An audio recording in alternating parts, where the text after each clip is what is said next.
Welcome. In this quick guide, I'll show you exactly how to prevent a specific friend from viewing your Snapchat story using the latest app update. Sometimes you want to share moments on your story, but not with everyone on your friends list.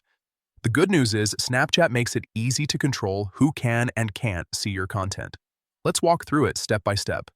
First, open the Snapchat app on your phone.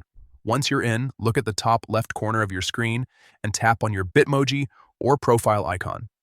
This will take you to your profile page where all your account settings and options are located. Next, scroll a little until you find the My Friends section and tap on it. Here, you'll see your full list of friends. Now find the friend you want to block from viewing your story. Once you locate their name, press and hold on it. A menu will pop up with several options. From that menu, tap on Privacy Settings. This is where you can customize what that specific friend can see or do. Inside Privacy Settings, you'll see an option labeled My Story. Simply toggle this off. Once you do that, this friend will no longer be able to view any of your Snapchat stories.